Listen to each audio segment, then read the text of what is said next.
이번 주 강단 말씀, 우리 부자의 소원이라는 말씀으로 우리가 말씀을 받았습니다. 하나님이 살아계시고 하나님이 말씀으로 역사하시는 게 맞다면 하나님은 반드시 강단에서 선포되어진 이 말씀을 통하여서 이번 한 주간 내게 필요한 그 해답을 주실 줄 믿습니다. 우리가 때로는 이렇게 살다 보면 이렇게 내 바람대로 내가 생각했던 대로 일이 잘 안 풀릴 때 사람을 의지하게 되고 어떤 방법들을 자꾸 간구하게 되는데 그게 그 순간에는 좀 위로가 되고 좀 해답이 되는 것 같지만 결국 그 문제를 허락하신 하나님의 뜻은요, 하나님 앞에 자꾸 서라고 하는 거거든요. 오히려 내가 사람 앞에 섰을 때 그게 속 시원하지 않는 게 차라리 응답일 수 있습니다. 우리는 결국 어떤 여정을 가야 되냐? 하나님 앞에 서는 겁니다. 그래서 우리가 자꾸 어떤 사람의 말을 의지하는 게 아니라 하나님의 말씀 앞에 서는 그런 모습으로 우리가 성장해야 되는 것이죠. 그래서 여러분들이, 저는 앞으로 이제 그런 문화들을 좀 만들고 싶은데 우리가 이제 성경도 읽고 했으면 좋겠어요. 근데 이 성경을 이렇게 책 읽듯이 많이 읽는 차원이라기보다는 저는 항상 성경 읽기 전에 기도를 먼저 꼭 하셨으면 좋겠습니다. 여러분들이 집에서 말씀을 들을 때도요, 마찬가지로 꼭 기도를 하셨으면 좋겠어요. 어떤 기도냐? 성령 하나님께서 역사하사 지금 이 말씀이 내게 능력으로, 내게 깨달아지는 그런 역사하심으로 날 도와달라고 여러분들이 꼭 기도하시기 바랍니다. 그렇지 않고서는요, 똑같은 말씀인데도 들리지가 않아요. 뭐 성경이 그거지 이렇게 되는 거죠. 성경을 많이 읽음이 능력인 것이 아니라 그 말씀을 성령께서 도우셔서 우리에게 복음의 능력으로 우리에게 나타나시기 때문에 여러분들이 메시지를 들을 때라든지 말씀을 묵상한다든지 그럴 때마다 항상 여러분들이 성령의 도우심을 기도하고 시작하시기 바랍니다. 그게 더 중요해요. 말씀을 한 구절을 읽더라도요, 메시지를 내가 5분을 듣더라도 하나님, 지금 내가 이 시간에 말씀을 듣는데 성령께서 역사해 주사 내 마음의 문을 열어주사 지금 이 말씀 중에 내가 꼭 들어야 될 그 말씀, 하나님 내 마음에 부딪히게 하여 주시옵소서. 그 말씀 앞에 나의 어떤 생각과 고집이 완전히 무너지는 시간이 되게 하여 주시옵소서. 그런 성령의 역사 없이 우리의 어떤 열심으로 성경을 많이 읽고 메시지를 많이 듣고 그게 나쁜 건 아니지만 결국 성령의 도우심, 성령의 역사가 없으면 되질 않습니다. 그래서 우리가 그걸 인정하고 하나님께 기도하고 하나님과 그렇게 소통하는 시간이 됐으면 좋겠습니다. 누가복음 16장은 지금 예수님의 비유입니다. 부자와 거지 나사로, 이건 굉장히 유명한 비유죠. 근데 이 비유가 쉽지만 사실은 되게 오해하기 쉬운 부분들이 굉장히 많이 있습니다. 그래서 우리가 성경을 볼 때 항상 이 전체적인 맥락을 보는 게 되게 중요하고요. 맥락을 보라는 말은 쉽게 말하면 이거 지금 누구한테 얘기하고 있는지, 성경에서 최소한 그 정도만 우리가 이거 지금 이 본문에서 누구한테 지금 이걸 얘기하고 있지? 이것만 봐도 이게 느낌이 오거든요.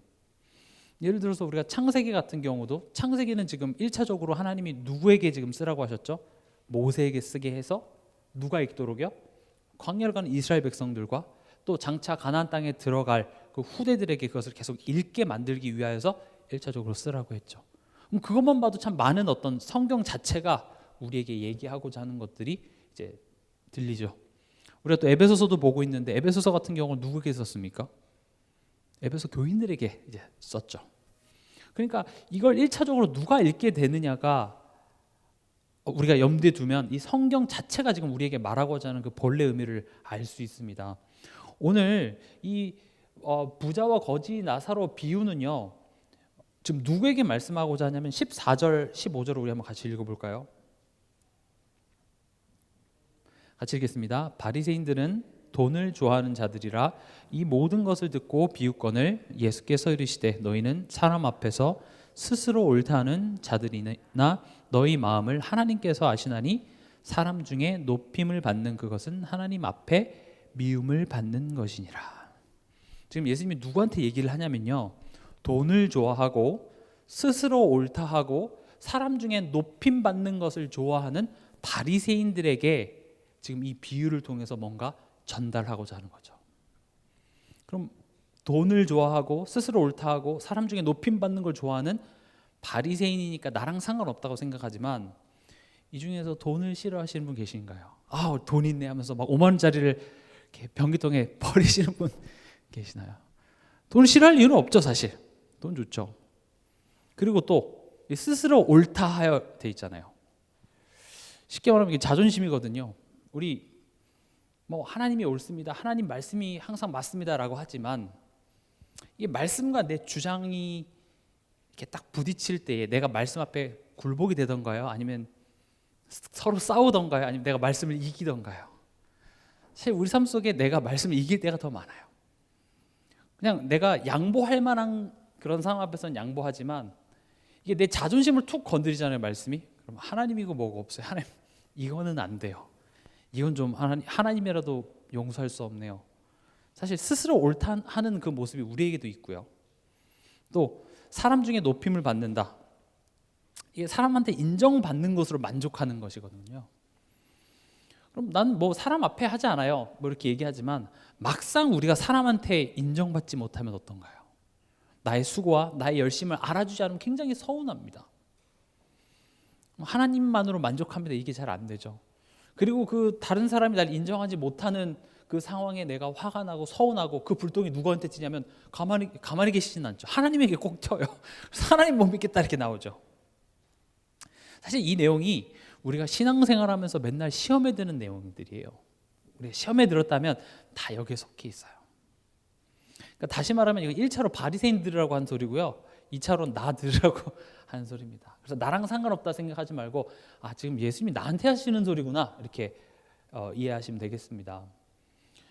이 천국 부자와 나사로 비유를 막 깊게 팔 건 없습니다. 근데 우리가 이 비유를 통해서 그냥 확실히 드러나게 알 수 있는 첫 번째가 뭐냐? 내세가 있다는 거죠. 천국과 지옥이 있다는 겁니다. 이 천국과 지옥이 있다는 걸 믿는 것은 굉장히 수준 높은 믿음입니다. 예수 천국, 불신 지옥, 이거 믿고 구원받을 수 있다. 이거 굉장히 수준 높은 거예요. 근데 우리가 그렇게 수준 높지가 못해요. 정말 초대교회 성도들은요, 정말 그 천국에 대한 소망이 있었거든요. 근데 우리는 정말 그 천국을 정말 소망하고 정말 믿는다면 이 땅의 것이 사실 보잘것 없어져야 될 텐데 우리 믿음의 수준은 그렇게 잘 되지는 않죠. 그래서 요즘 젊은 세대들은 이런 말도 해요. 난 차라리 이 땅에서 재밌게 즐기다가 지옥 갈래 이렇게 얘기해요. 그러니까 지옥이라는 거는 뭐 막연하고 믿어지지도 않고 하니까 그냥 내 오늘 삶이 지옥 같으니까 오늘 그냥 난 재밌게 즐기다가 난 지옥 갈래 그런 식으로 이제 얘기를 하는 거죠. 다시 말하면 이걸 안 믿겠다, 그러니까 못 믿고 있다라는 말이 되기도 하고요. 또 이 부자와 거지 나사로 비유를 통해서 두 번째로 알 수 있는 게 뭐냐 하면 이게 돈이 많고 성공을 이루고 많은 사람들한테 인정을 받아도 결국 지옥에 갈 운명을 바꿀 수 없다. 이제 이 내용이 이제 크게 이제 드러나는 내용이죠. 그럼 이제 이 내용을 어떻게 나에게 적용할 수 있느냐, 이제 이게 오늘의 키거든요. 왜냐하면 우리는 이미 천국을 보장받았잖아요, 그렇죠? 이미 난 천국 갈 확신이 있고, 근데 문제는 뭐냐면 여전히 나도 부자와 별 다를 바가 없는 거죠. 나도 바리새인과 별 다를 바 없이 돈에, 자존심에, 사람의 인정받는 것에 여전히 흔들리는 나의 모습입니다. 이런 부분에서 오늘 예수님이 이 비유가 나에게 어떻게 적용되어지는지에 대해서 우리가 한번 생각해 보고자 합니다. 그럼 부자는 지옥 갔습니다. 그럼 왜 지옥에 갔을까요? 왜 지옥에 갔죠? 이게 돈을 좋아했기 때문에 지옥에 갔습니까? 적어도 지금 이 자리에 계신 분들 중에서는 그렇게 생각하시는 분이 아마 안 계시겠죠. 여기 보니까 자색 옷, 고운 베옷 입고 날마다 화롭게 즐겼다.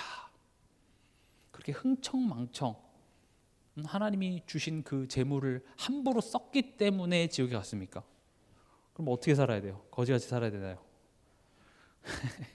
아니죠. 이게 죄에 대해서 우리가 어떻게 이해하고 있느냐에 따라서 우리 신앙 색깔이 굉장히 달라지는 것이, 지금 이거를 뭔가 이 부자가 후천적으로 살다가 죄를 지어서 그 죄가 쌓여서 지옥에 가는 게 아니라 선천적으로 죄인으로 태어났기 때문에 이미 태어날 때부터 지옥에 갈 운명을 가지고 태어난 것이죠. 그럼 만약에 부자가 내가 번 이 재산을 불쌍한 사람들에게 나눠주고 청렴하게 검소하게 근검절약하면서 봉사하는 삶을 살았다면 지옥에 갈 운명을 바꿀 수 있었을까요?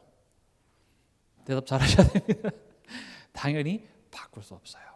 이 운명을 바꾸시기 위해서 오신 분이 누구예요? 그분이 예수잖아요. 근데 바리새인은 지금 알아봤습니까? 예수님을? 못 알아봤어요. 그 예수님을 보고 비웃었죠. 예수님이 지금 말씀하시니까 비웃었습니다. 우리가 태어날 때부터 지옥에 갈 운명을 가지고 태어났고 우리 힘으로 어떻게 해서 될 수 있는 게 아니에요. 그 방법은 뭐예요? 예수님이 십자가에서 죽으심으로 마귀의 일을 멸하시고요. 우리의 죄의 대가인 죽음을 예수님이 대신 죽으심으로 말미암아 우리를 하나님과 화목하게 하나님 자녀로 신분이 변화되어야지만 지옥이라는 운명에서 빠져나올 수 있는 것입니다. 근데 그 예수님을 몰라보는 거죠. 그리고 바리새인은 뭐라고 얘기하고 있어요? 나는 의롭다. 나는 회개할 것이 없다. 나는 하나님을 사랑한다. 지금 그렇게 얘기하고 있는 거예요.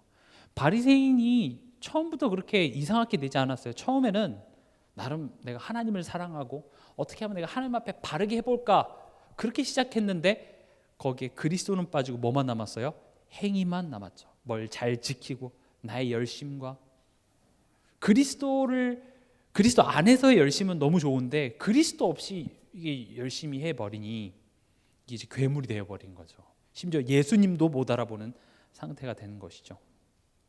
그러면 이제 우리는 예수 그리스도의 십자가의 공로를 힘입어서 그 예수 그리스도로 말미암아 우리는 사망에서 생명으로 우리의 지옥 갈 운명이 어떻게 바뀌었어요? 이제 천국 시민으로 우리는 보장을 받았습니다. 그럼 이제 천국 가면 끝난 거 아니에요. 근데 왜 오늘을 허락하셨냐는 거죠. 우리가 오늘 예수 믿고 오늘 저녁에 천국 가는 시나리오였으면 참 너무 행복하고 좋아요. 그럼 이렇게 성경책이 두꺼울 필요가 없어요. 그냥 구원의 길 한 장이면 돼요. 그렇죠? 예수 믿고 구원 받고 그 십자가 그 브릿지 메시지, 다리 메시지 그거 하나면 충분하다니까요. 그거 믿고 천국 가면 되는데 성경이 이렇게 두꺼운 이유는 뭐예요? 우리에게 오늘을 허락하셨기 때문에 그래요. 죽어서 가는 천국뿐만 아니라 지금 이 땅에서 지금 하나님께서 뭔가 우리에게 전달하고자 하는 것이 있다는 것이죠. 그래서 같은 성경 말씀이라도요, 불신자에게는 그 사람을 구원하는 구원의 길이 되기도 하지만 신자에게는요, 하나님과 더 화목해 하는 능력이 성경에 있습니다. 똑같은 구절인데도요, 불신자가 읽을 때는 구원의 능력이 되고요, 우리가 읽을 때는 어떻게 돼요? 더 하나님과 화목하게 되는 그런 능력이 있는 것입니다.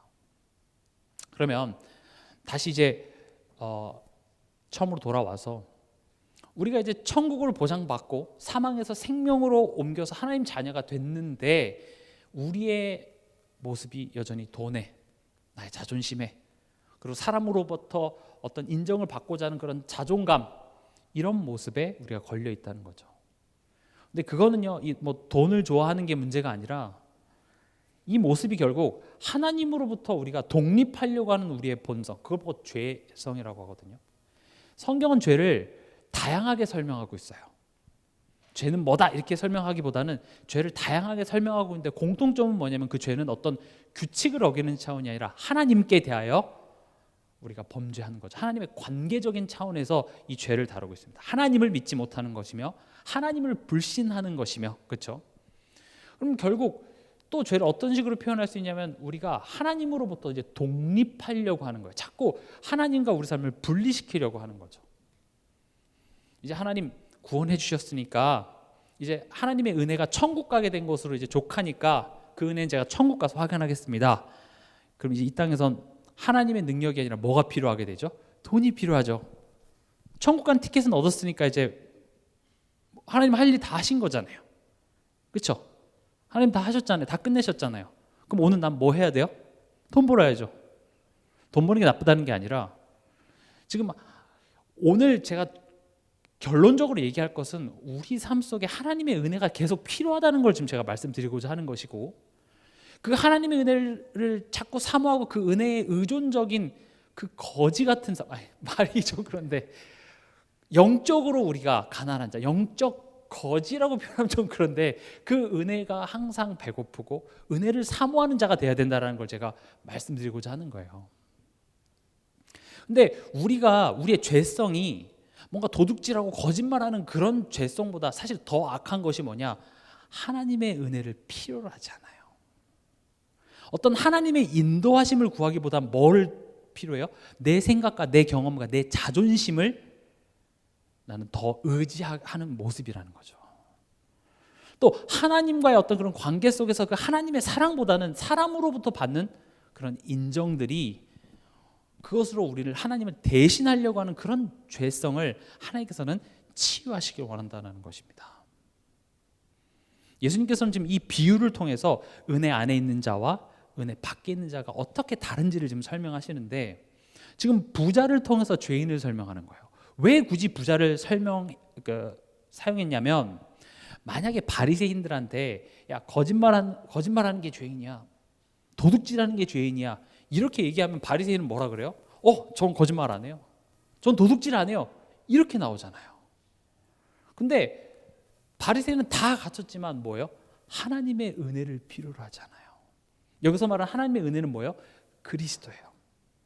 내가 죄인이고 내가 그 예수 그리스도의 대속의 은혜가 필요하다라는 사실을 인정하지 못하는 것이 죄인의 특징인 것입니다. 필요하다고 알려줘, 넌 하나님의 은혜가 필요해 라고 알려줘도 믿을 수 없습니다. 그래서 나중에 부자가 지옥에 가서 나사로를 보내서 내 형제 5에게 복음을 전하라고 하니까 어떻게 해요? 죽은 자가 살아나도 못 믿는다고요. 왜냐? 그 믿음 자체가 은혜이기 때문에 그래요. 그러니까 부자는 호화롭게 살았고 매일 어떻게 했어요? 매일 파티를 했어요. 쉽게 말하면. 그럼 뭘 의미하냐?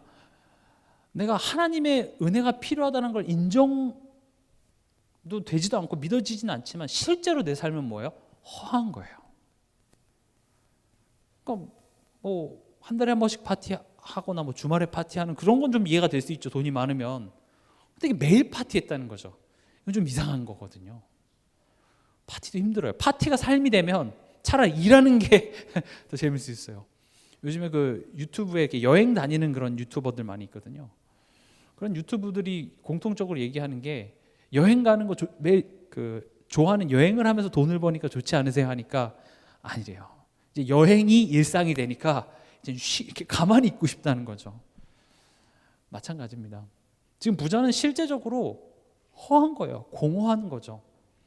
그게 하나님으로 많이 채워질 수 있는데 그것조차도 믿어지지 않는 모습, 그 죄인을 지금 설명하는 거예요. 특히 연예인들이라든지 성공한 사람들이 왜 그렇게 마약을 합니까? 최근에 프로포폴 이런 거 많이 하죠. 프로포폴이 이상한 게 아니라 수면제예요. 잘 자게 해주는 거예요. 그럼 왜 그런 걸 하냐? 잠을 못 이뤄요.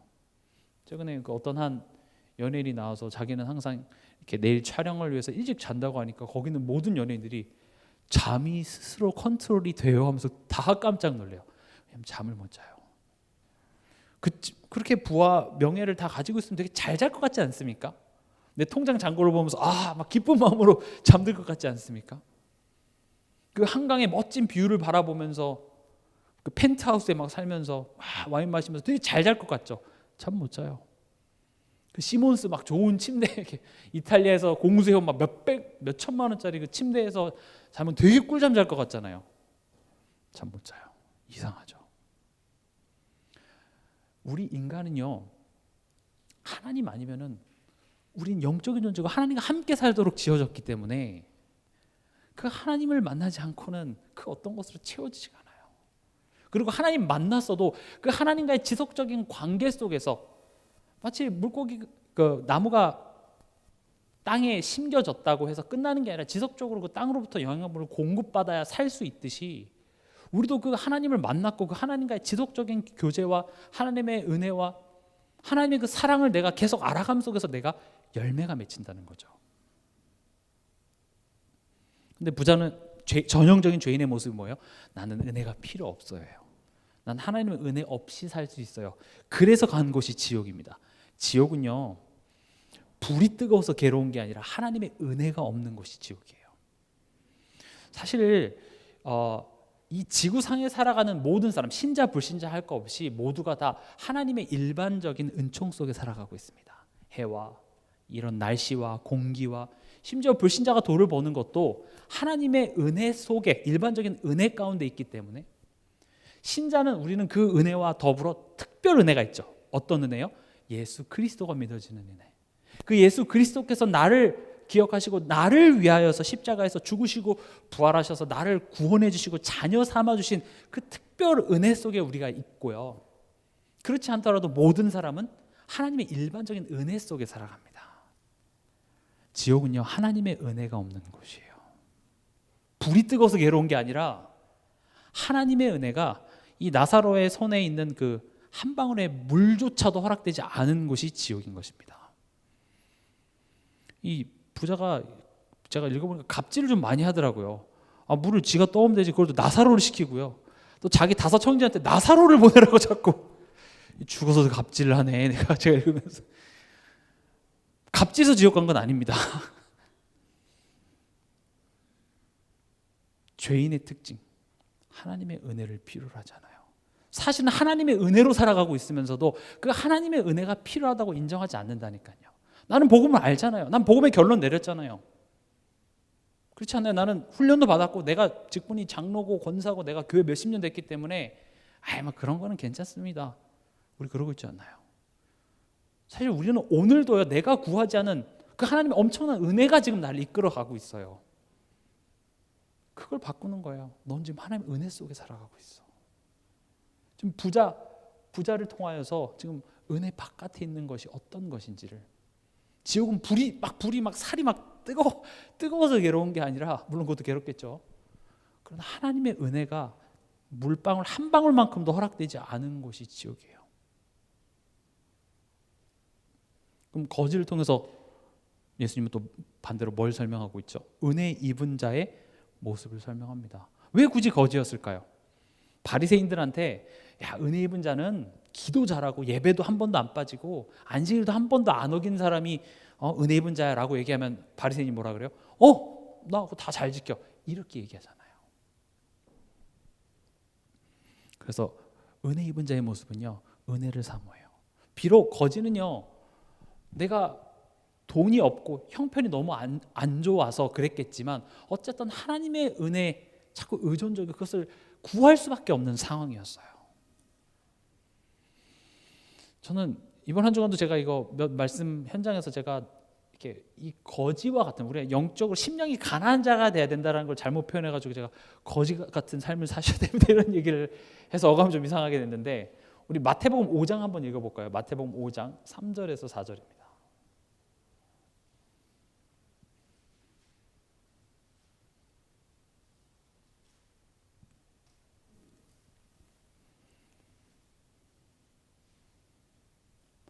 같이 읽겠습니다. 심령이 가난한 자는 복이 있나니 천국이 그들의 것이며 애통하는 자는 복이 있나니 그들이 위로를 받을 것이며. 여기까지 4절까지만 읽겠습니다. 심령이 가난해야 된다라는 말은, 예전에는 이 말이 참 이해가 안 됐는데 이 복음을 우리가 알아가면 알아갈수록 뭘 자꾸 깨닫게 되냐면 이 모든 것이 하나님의 은혜였다라는 걸 자꾸 깨닫게 됩니다. 내가 의로워서, 내가 잘 믿어서, 내가 확실한 복음을 깨달아서, 내가 잘 붙잡아서 내가 하나님 자녀가 됐다고 저는 생각을 했는데, 그리고 내가 붙잡은 게 맞죠. 내가 깨달은 게 맞지만, 근데 막상 내 현실, 삶에 돌아가 보니 나에게서 하나님을 믿는 믿음이 안 나오고요, 불신만 나오더라고요. 문제만 생기면 내 감정, 내 자존심이 상하거나 또 남이 나를 오해하는 그런 상황이 생기면 하나님 원망하는 것밖에 제게 나오지가 않아요. 그러고 나서 보니까 내가 죄인 중에 가장 괴수구나. 내가 하나님 자녀된 건 이건 내 능력일 수가 없구나. 왜냐하면 내 실력은 죄밖에 못 짓더라고요. 하나님을 못 믿겠다밖에 안 나와요. 근데 내가 하나님의 자녀인 것은 그럼 전적인 하나님의 은혜라고 자꾸 깨달아지는 것이며, 이제 그뿐만 아니라 이제 내 삶 속에 나는 그 하나님의 도우심 없으면, 그 십자가의 능력을 내가 힘입지 않으면 나는 살아갈 수 없습니다가 자꾸 고백되어지는 게 은혜 입은 자의 모습이라는 거예요. 심령이 가난한 자는 복이 있나니 애통하는 자는 복이 있나니. 애통이 되는 거죠. 내가 그렇게 훈련도 많이 받고 내가 한때는 현장에서 막 역사도 일으키거나 했는데 내 가정에, 내 삶 속에 어떤 문제가 딱 생겨보니까 나 완전 다 뒤집히고, 그래서 내가 잘못했다 이런 차원이 아니라, 그래서 나는 우리 주 예수 그리스도의 은혜가 필요합니다. 그렇게 신앙생활의 모습이 자꾸 돼야 되는 거예요. 그래서 자꾸 하나님께 의존적이에요. 그리스도께 의존적이게 되는 것이죠. 이젠 그 의존적인 차원에서 아예 그리스도께 사로잡힌 바 되는 거예요. 그거 있으면 좋고 없으면 좀 아쉬운 차원이 아니라, 그거 없으면 안 되는 거, 그걸 보고 오직이라고 얘기하죠. 내가 그것만 붙들 거야가 아니라 정말 그거 없으면 안 되는 내 자신이 자꾸 드러나는 것, 그거 보고 축복이라고 합니다. 여러분들이 복음을 깨달았고 내가 지금 이 전도 운동 속에 있는데 내가 흔들린 게 문제가 아니라, 지금 내가 흔들림 속에서 내가 그래서 그리스도의 은혜와 성령 하나님의 도우심이 필요하다는 걸 인정하지 못하는 게 문제인 거예요. 사실은 우리가 완벽하지 않은 걸 하나님도 아세요. 흔들린 게 문제가 아니라, 흔들리는 와중에 나는 지금 하나님의 은혜를 사모하고 있지 않다니까요. 그리고 흔들려도 괜찮아, 지옥 안 가니까. 지금 그러고 있어요. 그리고 뭐 하고 있어요? 내 방법, 내 계획, 나의 열심으로 그걸 또 메꾸려고 하고 있다고요.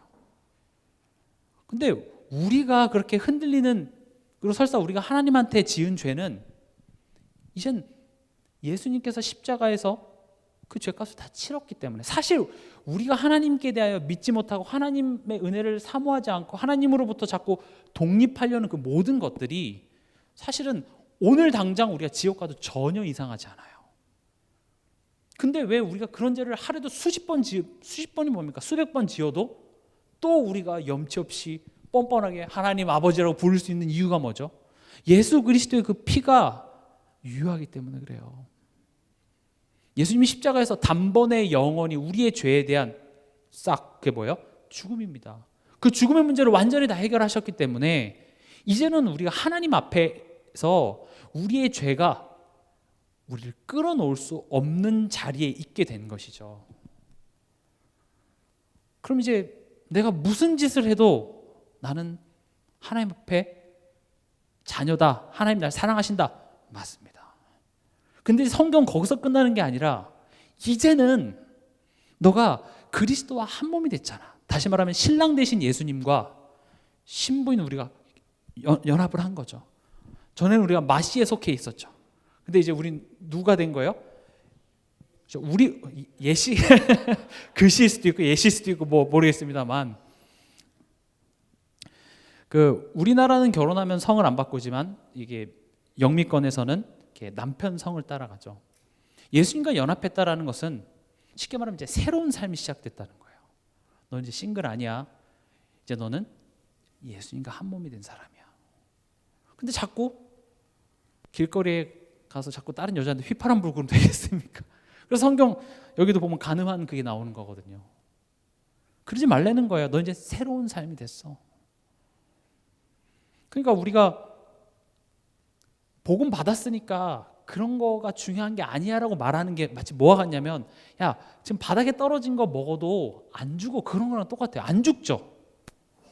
그렇죠. 5초 안에 주워 먹으면 안 죽잖아요. 음식 떨어져서 바로 먹으면 안 죽습니다만은, 왜 음식을 자꾸 이렇게 죽냐 안 죽냐를 갖고 하냐는 거죠. 이왕이면 어떻게 해요? 식탁에서 품위 있게 쩝쩝 소리 안 내고 맛있게 먹으면 될 것을, 굳이 그거를 바닥에다 패대기를 쳐서 그걸 먹으면서 야 왜 그래? 이거 먹어도 안 죽어. 그럴 필요 없다고 얘기하는 거죠. 근데 우리 체질이 뭐예요? 뭔가 떨어지면 자꾸 주워 먹으려고 하고 하나님의 다녀잡지 않은 그런 모양으로 자꾸 돌아가니, 하나님 얘기하는 거예요. 내가 너를 사망에서 생명으로 옮겼어. 너의 옛사람이 죽었어. 너 이제 새 사람이 된 거야. 그걸 자꾸 얘기해 주시는 거예요. 근데 그걸 자꾸 얘기해 줘도 우리 의지로 우리 힘으로 그걸 이겨낼 수가 없다니까요. 새 사람이 된 건 알아요. 그걸 누가 모릅니까? 근데 막상 내 현실에 돌아가면 또 다시 옛날의 모습으로 또 돌아가요. 하나님으로부터 멀어지고 하나님으로 독립하려고 하고, 하나님이 내게 가장 좋은 것을 준다는 것만은 믿을 수 없는 나의 상태로 계속 돌아가는 것이죠. 그 상황 속에 하나님은 흔들리지 말라고 얘기하는 것이 아니라, 흔들릴 수밖에 없는 너에게 성삼위 하나님의 도우심이 필요하다. 이걸 인정하라는 거예요. 그 도움을 돈으로 대신하려고 하지 말고 내 방법, 내 생각, 다른 사람으로부터 인정으로 대신하려고 하지 말고 내가 너와 함께 한다 이렇게 얘기하시는 것이죠.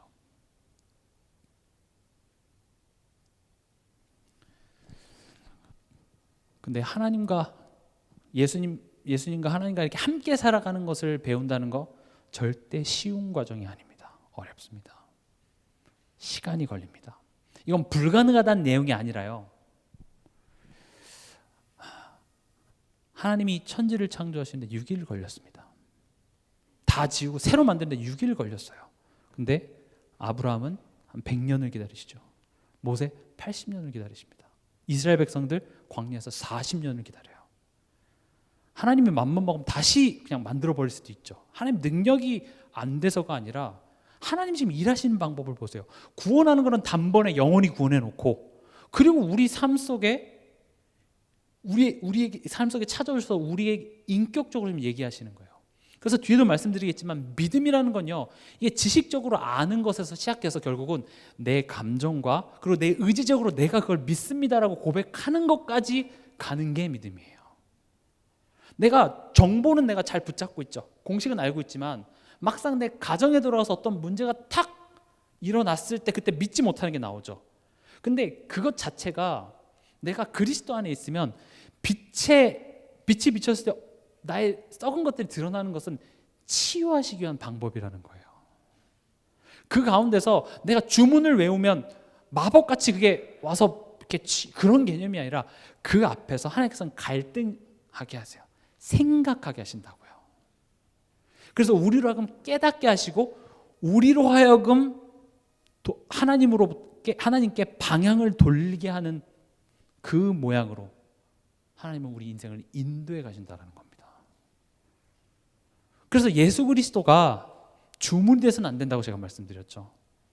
물론 아무것도 모르고 이제 초신자들에게는 그렇게 하는 것 중요합니다. 그러나 하나님은 그냥 내가 아무것도 안 하고 그래 난 그리스도가 필요해 그렇게 하고 또 내가 그냥 내 삶 속에 또 내 방법대로 내가 옛날에 살았던 그 모습대로 가면서 그리스도가 필요해, 거기는 아무 능력이 나타나지가 않아요. 믿음이 좋다라는 것은 물론 안 흔들리고 실수 안 하는 게 제일 좋겠습니다만은 우린 그럴 수가 없어요. 우린 완벽하지가 않습니다. 믿음 좋다는 것은 그러기 때문에 나는 십자가를 더 바라봅니다. 그러기 때문에 나는 성령 하나님의 도우심이 필요합니다. 그러기 때문에 나는 말씀 의지합니다. 그러기 때문에 나는 기도합니다. 이 의지까지 나타나는 게 믿음의 모양이라고요. 우리가 그게 안 되니까 말은 자꾸 하죠. 그리고 자꾸 쉬운 방법을 택하려고 그래요. 왜냐하면 이 과정 자체가 하나님이 지금 하나님의 자녀를 이끌어가는 방법 자체가 그냥 아브라함이 막 힘들고 그랬을 때 그리스도 외치니까 그 주문 외웠어? 옮기를 그렇게 안 했어요. 아브라함이 불신앙해요. 하나님 못 믿겠다고 하면 그대로 가요. 그 불신앙의 열매를 겪어가면서 뭘 깨달아요? 하나님께 돌아가자. 그걸 겪게 하신다니까요. 그리고 네 힘으로 안 되지. 방향을 얘기해 주죠. 결국 너는 나 아니면 안 돼. 얘기해 주면서 너한테는 그 실력이 없으니 뭐 하라고요? 피제사. 그 죄의 싹은 사망인데 그 사망 누가 지금 대신 해결해야 돼요? 예수 그리스도가 십자가에 죽어야 되잖아. 그걸 난 또 바라보면서 내가 또 새롭게 시작하자. 그래 맞아. 그럼 난 죽었잖아. 난 이제 예수님한테 결혼한 새로운 사람이잖아. 또 그걸 기억하는 거죠. 날 도와주시옵소서. 그냥 그렇게 하루하루 살았을 뿐이라는 거죠. 그 과정을 뭔가 쉽게 넘어가려고 하지 말고 하나님은 절대 이거 대충 여러분들이 뭐 이렇게 외치고 뭘 이렇게 하나님 앞에 이렇게 하면 하나님 그걸 대충 내가 쳐줄게 그렇게 하지 않고요. 여러분들의 그 속에 있는 그런 쓴뿌리들, 각인 뿌리 이런 것들을 하나님은 꼼꼼하게 다 제거해서 하나님 앞에 온전히 서게 만드십니다. 세계복음화 여기 있는 그 누구보다도 하나님이 제일 급해요. 그렇죠? 그렇게 세계복음화 급하고 현장에 죽어가는 영혼들에 대해서 하나님이 눈물을 흘리실 정도라면 그럼 갈대아우로 나올 때 사라 임신시켜갖고 빨리 이삭 주죠. 그렇지 않나요? 왜 100년을 기다려요? 급하면. 왜 이스라엘 백성들 빨리 가나안 땅 가게 해서 빨리 예수 보내서 빨리 구원시키지 왜 40년을 돌게 하셨을까요? 이건 속도전이 아니에요. 절대. 현장에 저렇게 영혼들이 죽어가고 있는데 나는 뭐 하나님을 말고 빨리 가서 전도해야지. 절대 그렇지 않습니다. 성경에 그렇게 나와 있지가 않아요. 하나님은 세상에 죽어가는 영혼을 향하여 눈물을 흘리실 때 그 눈물에 우리의 인생도 포함되어 있어요. 내가 구원했는데 내 자녀인데 또 사단에게 또 속고 또 그럴 필요 없는 자리에 또 가 있는 그런 우리 인생을 위해서도 지금 예수님은 눈물을 흘리시고 있기 때문에, 그래서 지금 최근에 자꾸 나오는 단어가 뭐예요? 망대예요. 내가 빛을 비출 수 있는 한 사람이 되어야 되는 거예요. 그걸 또 우린 예전에 시스템 이렇게 얘기했죠. 내가 시스템이 돼야 된다. 그 말인 즉슨 내가 하나님과 소통이 돼야 되는 거예요. 내가 하나님으로 즐겁고 내 삶 속에 어떤 대단한 증거와 역사가 기준이 아니라 없으면 뭐 하게 돼요? 하나님의 은혜를 더 사모하게 되고, 있으면 뭐 하게 돼요? 하나님을 찬양하게 되고요. 있고 없고가 중요한 게 아니라 그 하나님과의 그 소통을 누리는, 내 위에 임한 그 빛을 누리는 자가 세상에 나갔을 때 그 빛이 비춰지더라는 거죠. 내게 임한 은혜를 내가 막 갖다 퍼주는 개념이 아니라 나를 통하여서 그 은혜의 풍성함을 하나님이 나타내시겠대요. 그게 망대 아니에요. 그게 그 파수꾼 그거잖아요. 등대, 빛을 비추는.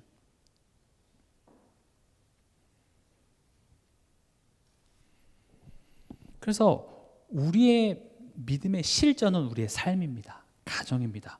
우리의 현실입니다. 그런 현실 속에서 하나님께서는 우리의 연약한 것들을 드러내는 사건들을 허락하시고 거기서 정말 믿지 못하는 나의 민낯과 마주하게 하세요. 그럼 여러분 기분 어때요? 진짜 별로예요. 내가 이거밖에 안 되나? 처음에는 누구 원망, 저 사람 원망도 하지만 결국 내가 못 믿는 거잖아요. 저 시험 들었어요. 여러분 아시잖아요. 시험 드는 게 성령의 열매입니까? 절대 성령의 열매는 아닌데 내가 시험에 드는데 어떻게 해요? 왜 시험에 들죠? 이성적으로 그게 틀렸다는 걸 몰라서 시험에 드나요? 알아요. 이성적으로는 아닌데 어디에 걸려요? 지금 내 감정에 걸리는 거예요. 그렇죠? 내 자존심, 그 사람으로부터 인정받지 못한 거기서 걸리는 거죠. 근데 그게 나쁘다는 차원이 아니라 그런 부분들을 하나님께서 드러내셔서 거기까지 다 빛이 비치게 하시는 거라는 거죠. 그러면 그런 상황에서 도망가거나 회피하거나 뭔가 간단한 방법을 취하기보다는 하나님 앞에 서라고요. 하나님, 나는 하나님 필요합니다. 그래서 제가 믿음 좋은 게 뭐라고 말씀드렸죠? 부부싸움 안 하는 게 아니라 부부싸움 해서 나는 안 돼요. 그래서 지금 이 자리에 와 있는 게 믿음 좋은 거라고요. 내가 그래서 하나님의 도우심을 간구하는 게 믿음 좋은 거라고요.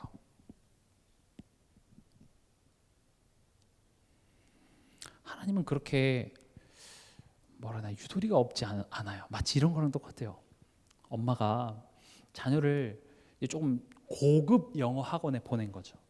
근데 얘가 공부를 안 했던 애라서 영어 학원 가기가 너무 힘든 거예요. 그래서 맨날 갈 때마다 고난인 거죠. 이 고난이 언제 끝날까? 그래, 내가 엄마를 감동시켜야 되겠다.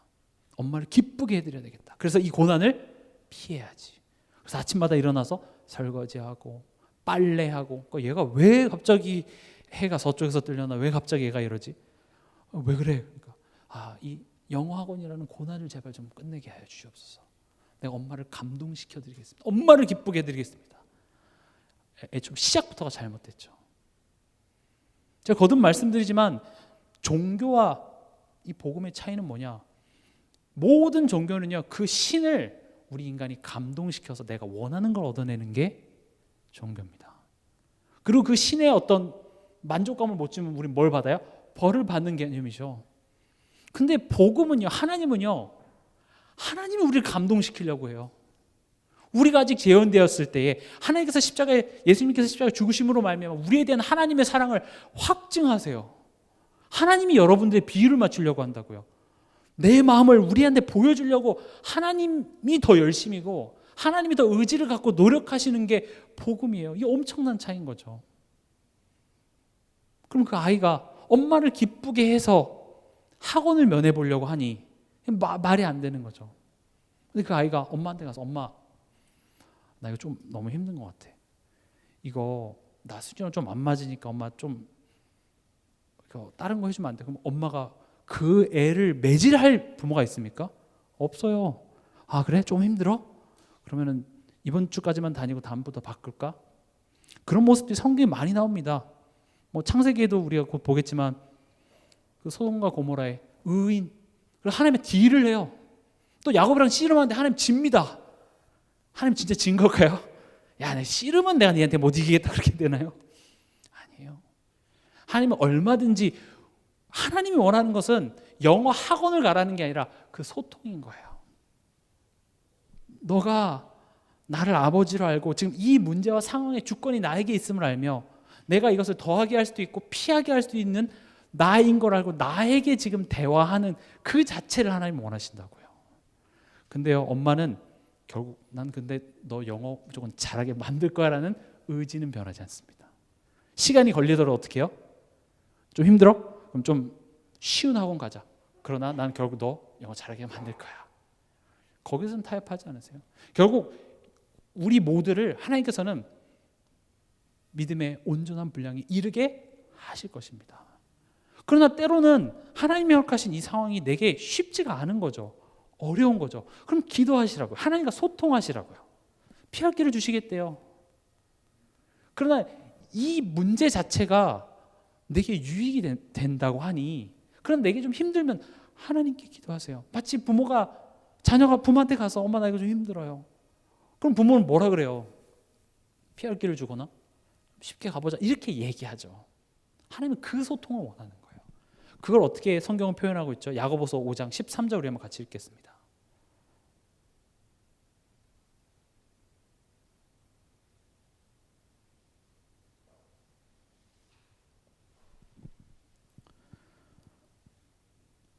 야고보서 5장 13절 같이 읽겠습니다. 너희 중에 고난당하는 자가 있느냐? 그는 기도할 것이요. 즐거워하는 자가 있느냐? 그는 찬송할지니라. 고난당할 때는 기도만 해야 되고 즐거울 때는 찬송만 해야 된다 이런 개념이 아니라 우리 삶 속에 즐거우나 슬프나 지금 누구랑 소통하라는 거예요? 하나님께 의뢰하라. 하나님과 소통하라. 하나님은 우리의 머리털까지 세신 바 되었고 우리의 삶 속에 일어나는 모든 만남과 사건 하나님이 모르시는 바가 아니고 심지어 거기에 간섭하고 계시니, 그럼 그런 상황 속에서 하나님과 소통하라는 거죠. 저는 특히 렘넌트 사역하면서 가장 안타까운 것들이 렘넌트들의 우선순위에서 하나님이 굉장히 많이 밀립니다. 시험이면 시험에 성령 하나님 밀리고요. 친구 만나야 된다고 밀리고요. 졸리다고 밀리고요. PC방에 밀리고 참. 그럼 제가 야 뭐가 중요해 이렇게 얘기할 수가 없죠. 근데요, 하나님이 정말 그 렘넌트를 사랑하신다면 그렇게 우선순위에 밀렸을 때 하나님은 간섭하셔서, 그러니까 내가 하나님을 안 바라봤기 때문에 벌 주는 개념이 아니라 인간은 하나님과 함께 살도록 하나님과 소통하고 하나님과 화목할 때 참된 행복인데 그게 우리가 믿어지지가 않잖아요. 그 체질이 안 됐기 때문에 하나님은 그렇게 간섭하셔서 너의 우선순위가 내가 먼저 되도록 역사하시는 것이 차라리 축복이라는 거죠. 내가 지금 이 시간 예배와 돈 버는 것을 가지고 갈등하고 있는데 여러분 예배 안 나오시고 돈 벌어도 지옥에 안 갑니다. 그러니까 괜찮은 건가요? 내 삶 속에 우선순위가 하나님의 은혜를 사모하는 것이 돈에 밀려 있다면, 그럼 하나님이 정말 사랑하신 자라면 하나님은 어떻게 개입하실까요? 그게 아니라는 것을 우리 스스로 깨닫고 거기서 돌아오게 하시겠죠. 또 제가 이 말 했다고 그래 이거 주일날 출근해야 되는데 못 간다 그런 차원의 얘기를 하는 것이 아니라요, 우리의 마음가짐을 제가 말씀드리는 겁니다. 이 부자와 거지 나사로 이야기는 하나님의 은혜 입은 자와 은혜 입지 못한 자의 이야기입니다. 우리는 하나님의 은혜 입은 자입니다. 그리고 그 은혜 속에 살아가고 있으며 그 은혜 안에서 우리는 점점 강해져야 된다는 것은 내가 이제 더 이상 강해져서 은혜가 이제 필요 없어지는 것이 아니라 점점 더 그 은혜를 사모하고 그 은혜에 사로잡힌 바 되는 것이죠. 그래서 바울이 자주 드는 예 중에 하나가, 이제 바울이 막 역사가 일어나고 증거가 일어나고 현장에 막 열매들이 일어나니까 사람들이 바울을 막 신격화해서 보니까 바울이 뭐라 그래요? 나 쳐다보지 마. 나는 개선 장군이신 예수님한테 사로잡혀서 개선 장군이 이렇게 갈 때 그 뒤에 그 전쟁터에서 사로잡은 노비들이 뒤에 이렇게 따라가거든요. 나는 거기 뒤에 따라가는 노비야. 저 개선 장군인 예수 바라봐. 그렇게 얘기했죠. 바울은 항상 자기 자신을 이렇게 소개하죠. 난 예수께 사로잡힌 바 됐어. 우리 인생이 그렇게 되는 게 복이에요. 은혜 안에서 강해진다라는 것은 내가 드러나는 것이 아니라 내가 더 약해지고요. 결국 우리가 복음화 된다는 건요, 내 자존심, 나의 고집들이 이 복음 앞에서 하나씩 하나씩 깨지는 거예요. 그래서 아픕니다. 그래서 힘들어요. 그리고 시간이 걸립니다. 그러나 그 여정을 누가 지금 인도하고 계세요? 하나님이 인도하고 계세요. 우리 마지막으로 로마서 8장 한번 같이 보겠습니다.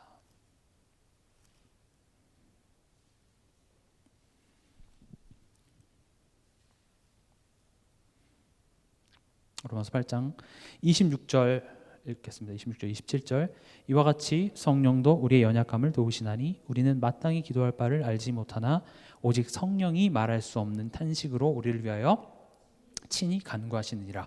마음을 살피시는 이가 성령의 생각을 아시나니 이는 성령이 하나님의 뜻대로 성도를 위하여 간구하심이니라. 성령 하나님께서 우리를 위해서 간구하십니다. 성령 하나님만 하실까요? 예수님은 보좌 우편에서 이제 다 이뤘기 때문에 앉아서 편히 쉬고 계실까요? 아닙니다. 34절 읽겠습니다. 누가 정죄하리요? 죽으실 뿐 아니라 다시 살아나신 이는 그리스도 예수시니 그는 하나님 우편에 계신 자요 우리를 위하여 간구하시는 자시니라. 여러분들 위해서 지금 예수님께서 보좌 우편에서 여러분들의 인생을, 여러분들의 그 연약함을 위해서 어떻게 하고 계십니까? 간구하고 계십니다. 내 인생을 돕고 내 인생을 회복하고 내 인생을 이끄시는 분은 누구밖에 없어요? 성삼위 하나님밖에 없습니다. 그것을 내가 간절히 빌어야 주는 차원이 아니라 그 하나님을 알고 그 하나님과 소통하기를 원하시는 겁니다. 우리 삶은 망할 수가 없어요. 그래서 성삼위 하나님이 지금 우리 삶을 이끌어가고 있잖아요. 하나님께서 문제와 사건들을 하나님 주권에서 허락하시고 성령님과 성부 하나님께서 지금 내 삶을 위해서 그렇게 집중으로 지금 기도해주고, 그래서 내가 지금 이 자리에 온 거예요. 그래서 저는 실수가 없다고 얘기하는 겁니다. 성령 하나님 실수하고 계시나요? 예수님의 기도가 그렇게 파워가 없나요? 아닙니다. 완벽하게 이끌어가고 계십니다.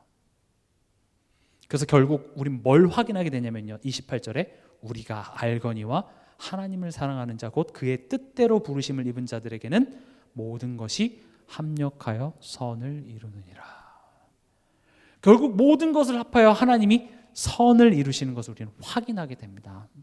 저는 현장에서 이걸 참 많이 배웁니다. 어떤 상황 앞에 제가 제 경험으로 제 방법으로 이렇게 처리를 하면 조금 쉽게 갈 수 있을 것 같아요. 근데 그 상황 속에서 하나님의 역사하심을 한번 기다려봤어요. 제가 기다려봤다기보다는 기다리게 하셨어요. 근데요, 지나고 나서 보니까 너무 완벽한 거예요. 그 현장 때문에 저도 치유되고 저도 깨달음이 있고 그 사람도 하나님께서 변화시켜 주시고 모든 것이 나도 좋고 니도 좋고 하나님 최고 이렇게 되더라고요. 너무 놀라워요. 저는 요즘에 현장에서 그걸 좀 많이 체험하고 있습니다. 합력하여 선을 이루신다라는 게 어떤 것인지를 조금 체험했는데 제 삶 속에서 어떤 고백이 진해지냐, 하나님은 좋으신 하나님이시구나, 하나님은 실수가 없으시구나, 난 그 완전하신 하나님을 더욱더 의지해야겠다라는 모양으로 나타나는 거죠. 여러분, 바울은 전도를 잘한 게 아니라 성령 인도를 잘 받은 사람입니다. 성경을 잘 보세요. 바울이 오히려 나중에는 내 어떤 지혜의 말로 하지 않을 거야 라고 얘기할 정도로 바울은 어떤 전도의 스킬이 뛰어난 사람이 아니라 뭐예요? 물론 스킬도 뛰어났죠. 그러나 성령 인도를 잘 받은 사람이 바울입니다. 잘 아시다시피 사도행전 16장 그 상황 앞에서 문제가 생기면 내 방법으로 그걸 처리할 수 있었다니까요. 이때를 위해서 로마 시민권을 줬구나 할 수 있었는데, 얼마나 성령 하나님이 바울의 삶 속에 세밀히 역사하셨는데 바울은 성령 인도를 잘 받았어요. 성령 인도를 잘 받았다는 건 뭐냐, 문제 사건이 생겼을 때 내 방법, 내 경험으로 그걸 판단하기 전에 잠깐 그 자리에서 하나님의 도우심을 간구하고 그 역사를 잠깐 기다려본 거예요. 그게 되게 힘들어요. 문제가 터지거나 사건이 터지면 우린 뭐부터 하고 싶죠? 빨리 그걸 내가 조치를 하고 싶잖아요. 근데 그 조치하는 게 잘못됐다는 게 아니라 애초에 지금 이 사건과는 하나님은 무관해. 하나님의 도우심이 필요하다라고 내가 인정이 안 되기 때문에 하나님 뭐 좋으신 하나님 하늘에 잘 계시고요, 천국 가서 만나겠습니다 하고 이 사건에 대해서 내가 해결하려고 하잖아요. 말로는 예수님이 내 인생의 주인이시고 내 인생을 통치하신다고 얘기는 하지만 실제로 뭐가 가장 큰 걸림돌이 돼요? 문제 사건이 딱 일어났을 때 내 감정이, 내가 지금까지 살았던 나의 경험들이 그거랑 부딪힌다고요. 근데 그 부딪힘이 나쁜 게 아니라 그것을 통하여서 나를 치유하시고 결국 그게 꺾여야 돼요. 나의 것들이 다 소진될 때까지 하나님 기다리세요. 그래서 내가 하나님 앞에 항복할 때 그때 은혜로 우리를 이끄십니다. 하나님이 우리를 치유하는 방법은 놀랍게도 몽둥이와 벌과 저주가 아니라 은혜입니다. 언제든지 돌아오라는 거죠. 당자가 그랬던 것처럼 비로소 내가 아버지께 돌아갔을 때 우리가 온전해지는 것입니다. 그래서 여러분들이 자꾸 그 하나님의 은혜를 삼하고 그 은혜의 풍성함이 우리 삶 속에 계속 있어야 돼요. 예수를 바라보며 그 십자가를 바라보며 내 삶 속에 지금까지 온 인생의 여정을 바라보며 하나님의 은혜가 자꾸 풍성해질 때 그게 나를 치유해요. 바울은 그 성령 인도 잘 받았는데, 그리고 하나님께서 그 성령 인도 받는 실력들을 키워나가셨죠. 근데 웬걸요? 가는 곳마다 생명이 살아나는 역사가 일어났습니다. 어찌 그게 바울이 한 성과가 되겠습니까? 바울은 성령에 붙들림 받아서 그냥 하나님의 역사하심을 보고 체험하는 여정이 됐습니다. 저는 우리의 삶이 이와 같이 바울과 함께 하셨던 성령이 우리와 함께 하셨던 성령과 전혀 다르지가 않습니다. 동일하십니다. 오히려 우린 더 큰 축복을 받은 자예요. 우리에게 성경이 있잖아요. 우린 바울의 생애를 통해서 하나님이 커다란 지금 그림까지 다 그려주었기 때문에 사실 굳이 따지자면 우리가 더 큰 축복을 받았어요. 바울보다. 그럼 우리 삶 속에는 바울 삶 속에 바울이 겪었던 그 응답보다 더 크신 응답들 하나님은 허락하시기 원한다는 것입니다. 물론 이게 어떤 응답의 크기로 비교할 수는 없겠으나 아닙니다. 하나님은 우리 삶 속에 이 사도행전에 나타난 그런 역사와 증거들을 하나님께서는 주시고자 하며 그것과 상관없이 하나님을 아버지로 알고 믿고 그 안에서 우리가 행복하고 즐겁길 바라는 것입니다. 그곳이 바로 천국입니다. 천국은 이 땅에 있는 어떤 금은보화가 가득한 곳이 아니죠. 제가 지난번에도 얘기했는데 저는 그 유초등부 때 천국에 가면 햄버거가 많고 뭐 시냇물에 콜라가 흐르고 그래서 게임기도 막 마음껏 할 수 있고 그래서 제가 좋아하는 것으로 가득 찬 곳이 천국일 줄 알았어요. 근데 천국은 그런 곳이 아니라 하나님의 은혜로 족한 곳입니다. 그래서 우리 이 육신은요 여전히 죄성을 가지고 있기 때문에 결국 예수님 오셨을 때 우리는 뭘 믿어요? 온전한 몸으로 예수님이 부활하신 것처럼 예수님의 그 몸과 같이 죄 없는 몸으로 우린 다시 부활해서 영원한 천국에 갈 것을 우린 믿습니다. 방해물이 없어요. 그래서 하나님의 은혜만으로 우리는 기쁘고 행복한 그곳이 천국이기 때문에 이 땅에서 천국같이 살다가 천국에 간다라는 말은 하나님의 은혜로 족함을 배우는 겁니다. 하나님의 은혜의 그 깊이와 넓이와 높이를 내가 깨달아서 그걸로 기뻐하는 이곳이 바로 천국이구나. 슬픔 많은 이 세상도 천국으로 화하도다라는 비밀이 여기 있습니다. 여러분들의 삶이 영적 거지가 되시길 바랍니다. 심령이 가난한 자가 되길 바랍니다. 하나님의 그 은혜가 내게 임했음에도 불구하고 또 돌아갈 수 없는 나의 연약한 나의 모습을 보면서 애통하며 그 은혜를 사모하는 우리의 삶이 복되다 얘기하십니다. 이번 한 주간도 그 은혜 속에서 강한 한 주간 되시기 바랍니다.